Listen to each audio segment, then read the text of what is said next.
is you have people who work for a pro-business American administration accusing other people of doing business. Okay, that's really curious. But here's the point. If you have a problem buying oil from India, oil or refined products, don't buy it. Nobody forced you to buy it. I mean, but और आज doctor Jaishankar ने सीधा सीधा American को ये कहा है कि वी हैव रेड लाइंस। और ये जो इंडिया यूएस ट्रेड डील है, इसके ऊपर वो कह रहे हैं कि जो आप हमें तंग कर रहे हैं, हमारे साथ आप ज्यादती कर रहे हैं, दिस इज अनफेयर। और आप अगर रशिया के तेल से आपको बहुत प्रॉब्लम है तो आप ना खरीदें, हम दुनिया में कहीं और बेच देंगे। वो उन्होंने सारी की सारी लिस्ट निकाल ली है। जब से यूरोपियन यूनियन ने बैन किया, सबसे ज्यादा तेल किसने लिया है? वो कह रहे हैं जी जब से यूरोपियन यूनियन ने बैन किया है, सबसे ज्यादा। जयशंकर ने इस वक्त खुल के जवाब दिया और इस वक्त जयशंकर रूस में मौजूद है और वो रूस के साथ मजीद ट्रेड डील्स साइन कर रहे हैं। ये खुला चैलेंज है अमेरिका। भारत के वजीर खारजा जयशंकर एक ऐसे टाइम पर गए हैं रशिया में जहां पर अमेरिकी सदर डोनाल्ड ट्रंप बार बार भारत के ऊपर टैरिफ तो आयद कर ही रहे हैं, मगर दूसरी साइड के ऊपर वो ये भी कह रहे हैं कि भाई रशिया यूक्रेन की जंग के दौरान जो रशिया की ऑयल सनत है, इंडस्ट्री है, अगर इसे नुकसान नहीं हुआ तो इसकी बहुत बड़ी वजह भारत है। ये पहला ही मर्तबा है जब भारत ने रूस में बैठकर अमेरिका के ऊपर तनकीद किया, पहला मौका। ये खुला मैसेज है अमेरिका को, जो होता है कर लो, हम रूस के साथ पींगे बढ़ाएंगे। ये नमस्कार दोस्तों, स्वागत है आप सभी का हमारे चैनल पर एक बार फिर से। दोस्तों आज हम बात करने जा रहे हैं जयशंकर जी के बारे में, जहां पर दोस्तों जयशंकर जी ने आज अमेरिका को लेकर बहुत बड़ा बयान भी दिया है, जिसे देखने के बाद में पाकिस्तान की मीडिया के अंदर काफ़ी ज़्यादा चिंताजनक भी स्थिति हो गई है। वहीं अगर हम बात करें दोस्तों, जिस तरह से आज जयशंकर जी ने आज 23 अगस्त 2025 को जो बयान दिया है, उसे देखने के बाद में उन्होंने साफ साफ कहा है कि जयशंकर जी ने कहा है कि अमेरिका और पाकिस्तान दोनों के बीच एक ऐसा इतिहास रहा है जिसे वे अक्सर भूल जाते हैं। जैसे बयान के माध्यम से उन्होंने अमेरिका और पाकिस्तान के बीच मधुर संबंधों पर कटाक्ष किया। वहीं ओसामा बिन लादेन के एबटाबाद में पाए जाने के बाद सिलसिले को भी उन्होंने याद कराया। वहीं दूसरी ओर दोस्तों उन्होंने तेल के बारे में भी बातचीत करी। उन्होंने कहा कि रूसी तेल के भारत द्वारा आयात पर अमेरिका द्वारा लगाए जा रहे अतिरिक्त टैक्स के जवाब में उन्होंने कहा कि इस कथन से उन्होंने भारत की स्वतंत्र निर्णय प्रक्रिया और राष्ट्रीय हितों की प्राथमिकता को मजबूती से रेखांकित भी कर दिया। वहीं उन्होंने ये भी कहा कि सरहदें जो हैं वो भारत तय नहीं करेगा। वहीं उन्होंने कहा कि भारत के लिए कुछ रेड लाइंस हैं, जैसे कि किसान, छोटे उत्पादक हित, उनके साथ में कोई भी समझौता नहीं करने वाला है।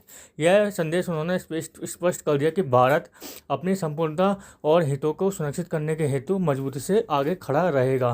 तो दोस्तों आगे देखते हैं वीडियो के माध्यम से क्या होता है। जो चाइनीज इंडिया को मशवरा देते थे कि if you will give bully an inch you will take a mile, लगता है इंडियन समझते हैं कि हमने अमेरिका को इंच भी नहीं देना। सो ये एक चीज है। वो कहते हैं ये चाइना के ऊपर ये कानून अप्लाई नहीं होता, ये इंडिया के ऊपर कानून आपके अप्लाई होते हैं, तो हम ये नहीं बर्दाश्त करने वाले। अब वो उन्होंने सारी की सारी लिस्ट निकाल ली है। जब से यूरोपियन यूनियन ने बैन किया, सबसे ज्यादा तेल किसने लिया है? वो ये कह रहे हैं। वो कह रहे हैं जी जब से यूरोपियन यूनियन ने बैन किया है, सबसे ज्यादा तेल पाइपलाइन, जो गैस पाइपलाइन है, वो तो यूरोपियन यूनियन के पास आई है 37%, चाइना के पास 30%, तुर्की के पास 27%। ना वो कहते हैं तुर्की को कुछ कहते हैं, ना आप चाइना को कहते हैं, और European union itself pipeline gas ले रही है। एलएनजी वो कह रहे हैं रशिया से जो 51% एलएनजी है वो यूरोप ले रहा है, चाइना 21%, जापान 18%। वो कहते हैं क्रूड ऑयल हम 33% ले रहे हैं, चाइना 48%, 47% ले रहा है। हमारा आपको 37% क्रूड ऑयल चुकता है, लेकिन यूरोपियन यूनियन की जो गैस पाइपलाइन से जो गैस आ रही है 37%, वो आपको नहीं चुभ रही। यूरोपियन यूनियन जो एलएनजी ले रही है 51%, वो आपको नहीं चलती। Oil products other than that, तुर्की 26% ले रहा है, चाइना 13%, ब्राजील 12%, इंडिया भी कोई 6-7-8%।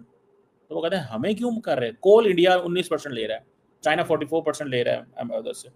सो द क्वेश्चन इज कि ये जो बैन है यूरोपियन यूनियन के और अमेरिका के, वो कहते हैं इसमें हम तो कोई ज्यादा नहीं है। अब इंडिया का जो आर्गुमेंट है वो क्या है?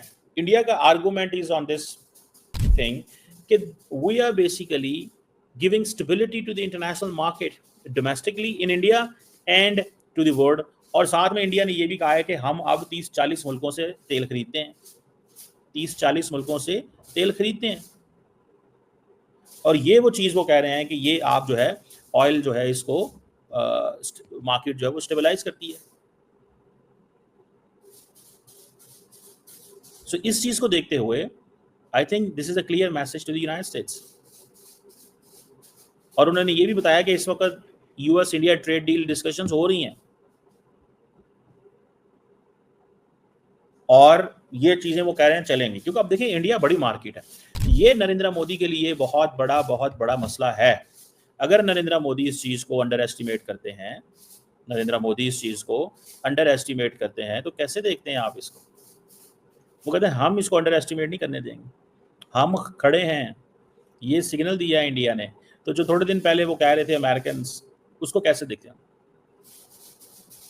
सो वो कह रहे हैं रशिया के साथ हमने ट्रेड को आगे लेके जाना है। रशिया की जो ट्रेड है, रशिया के साथ हमारी ट्रेड $100 अरब होगी। इसका मतलब क्या है कि ट्रंप एडमिनिस्ट्रेशन क्या कर सकती है? ट्रंप एडमिनिस्ट्रेशन के पास क्या टूल्स हैं?